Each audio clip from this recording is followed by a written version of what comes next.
Hello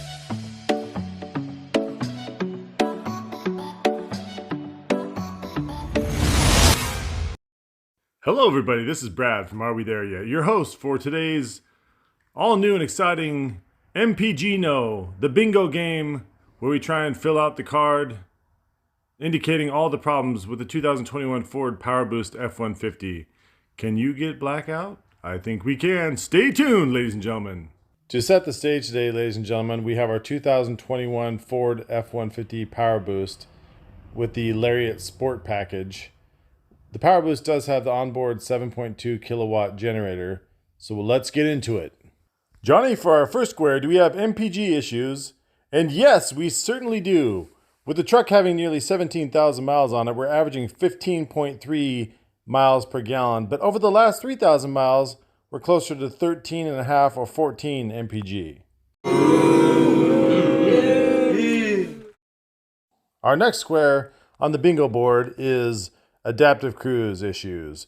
This truck has had multiple documented trips to the dealership and also had instances where it turns the adaptive cruise on and off without any input from the driver. What do we think about this, Johnny? Our next square on the MPGNO card is lane keep assist. This truck has dozens of instances where it will turn the lane keep assist on and off while on the freeway, back roads, going around corners and whatnot, and has literally pulled the steering wheel out of my hand while maneuvering through corners and in traffic. The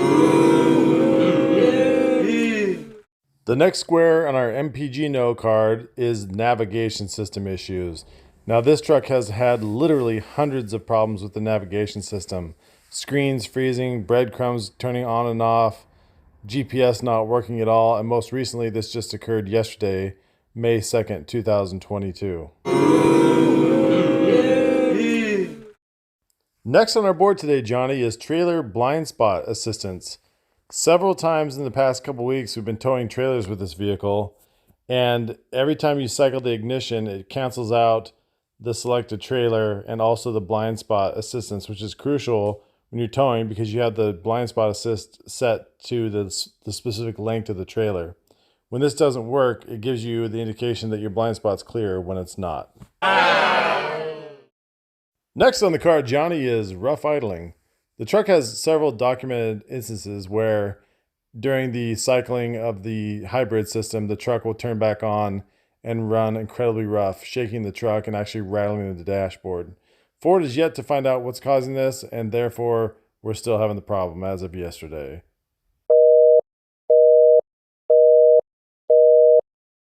Johnny, for our next issue, we have moonroof problems.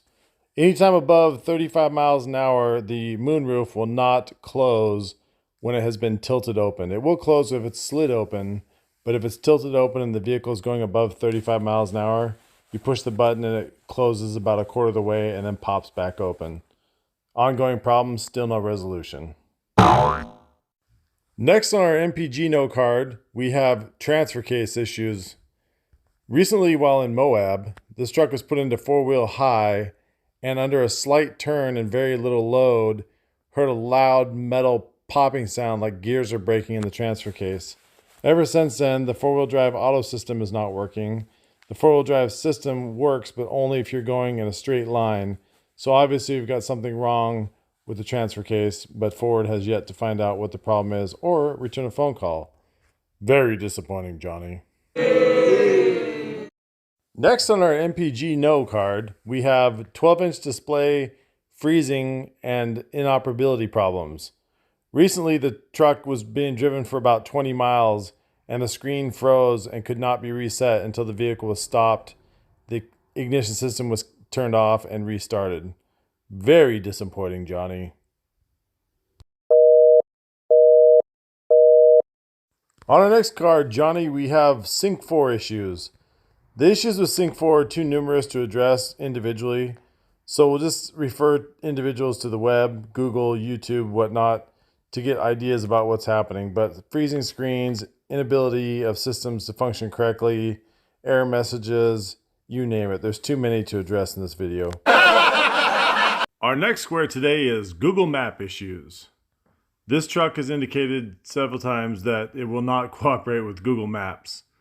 When you add destination in the Ford Sync navigation system, the system fights with Google Maps to try and see who's going to be directing you to the location. And it just creates a system error and it crashes half the time. Our next car today, Johnny, is the adaptive headlight system. The adaptive headlights in this truck do not work correctly. They cycle on and off constantly, even when there's nobody coming at you or going away from you. The adaptive headlights in this truck are among the worst adaptive headlights I've ever used in a vehicle in my life. I rate it a 1 out of 10. Johnny, we are getting very close to MPGNO here. We only need a couple more. Stay tuned and see how this plays out. Our next card today is Google audio issues. As previously indicated, the truck will actually start playing multiple systems at the same time. I can have Spotify playing and all of a sudden randomly in the background, Pandora stations will start to play underneath it, or vice versa. Anytime the phone rings, it's a guessing game of whether or not you'll be able to answer the call and hear the person or not.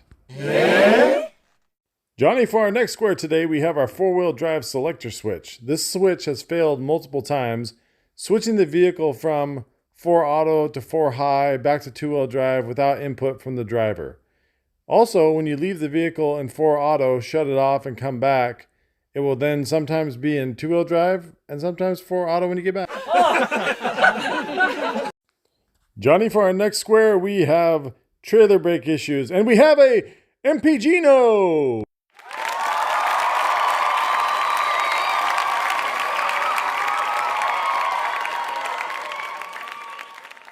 As we all know, the trailer brake issues on this truck have caused Ford to issue a recall. But just yesterday, while towing a heavy load to the dump, I did hit the brakes on the freeway, and all 4 tires on the trailer locked up, and I was under light braking. I would consider probably 20 to 25% brake effort. And then 5 minutes later, the brake systems didn't work at all on the trailer. So just be careful out there, folks. Johnny, our next square is the onboard generator issue square.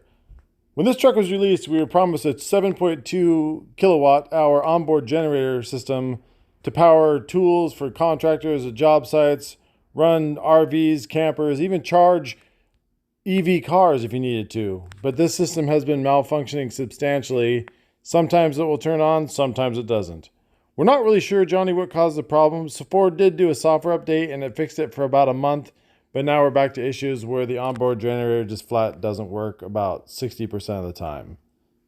Very disappointing. Johnny, our next square is transmission issues. This truck has many documented transmission problems.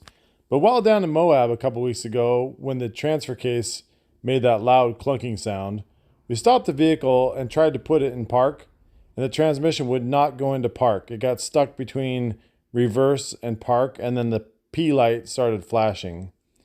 This also happened again 2 days ago while at the store, not under load. Truck will not shift in 2-wheel drive. Foot's on the brake. And the truck just flat would not go into park.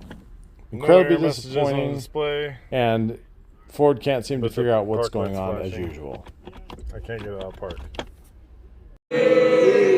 Johnny, for our next square, we have blind spot awareness issues. Driver's side mirror in the truck does not show the blind spot indicator when there's somebody in the blind spot about 80% of the time. Sometimes in the evening, it will be a light purple color. I've told the dealership about this. They've looked at it 6 times, and it's still doing it as of today. So don't rely on the Ford blind spot monitoring system. It's worthless. Johnny, for our next square, we're getting real close to a blackout here, is the auto wiper system. The auto wipers on this truck are basically useless. Sometimes they'll turn on when it's not raining and 75 degrees out and there hasn't been rain for 4 days. And other times when you need them, you have to constantly reach up and turn them on and off. The sensors in the auto wiper are about as reliable as the navigation and sync systems. And I believe that they all kind of run on the same platform. So that should kind of explain it. So like I said, we're very close to a blackout here. We only need sync weather map, GPS, and power fold mirrors to complete the blackout. Stay tuned for more surprises. As previously indicated, Johnny, we do have multiple electronic issues on this truck, one of the biggest being the GPS system. Now, I know that GPS and sync and all the other stuff run somewhat together, But the GPS system on this truck is absolutely awful. Sometimes when it's working properly, it seems to be fairly accurate, but here's a screenshot of the most recent issue.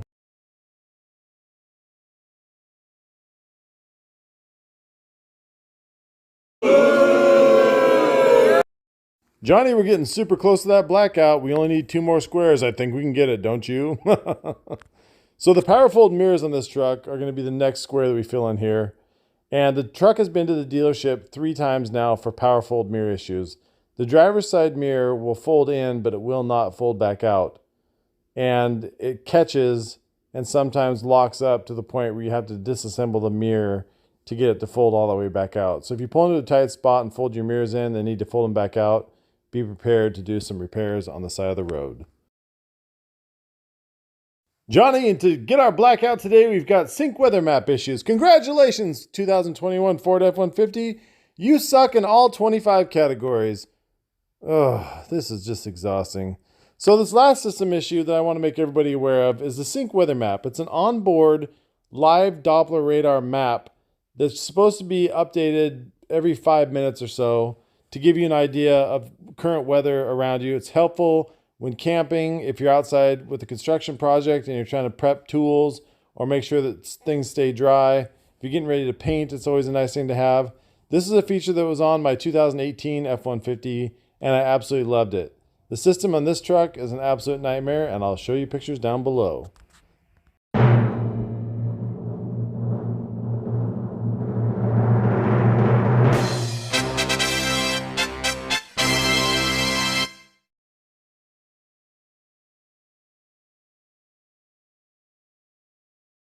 Hey guys, thanks for playing along. Hey, I know it was a long video and I was trying to have some fun with a really frustrated situation. I'm doing these videos really in hopes of helping everybody else out there that's having issues with a similar truck. I've got contacted by about 4 or 5 people over the last few days through PMs and on YouTube about Ford Powerboost having similar issues. And the only way that Ford's going to take care of this stuff is if we keep posting videos and keep making it known. This truck's got several recall issues. But at this point, I'm just trying to get the buyback process finalized. So I hope you guys had some fun with this today. I sure did. It was a lot of fun, but in a frustrating sort of way. So remember, like and subscribe, guys. Hit the bell icon down at the bottom to get notifications of new videos. I am going to start getting away from the F-150 stuff because I'm just getting exhausted by it. I know you guys probably are too. So you'll see a lot more CRF 450 stuff. My Bronco was supposed to be here 3 weeks ago and I haven't heard from the dealership. They actually can't find it right now, so that my Bronco's lost as we speak right now. The Ford website, as you guys know, is worthless when it comes to tracking. So any ideas out there, guys, for how to find my Bronco, let me know. The dealership can't find it. They can't track it on the rail car system. So who knows what's going on. But anyway, thanks again. Like and subscribe, guys.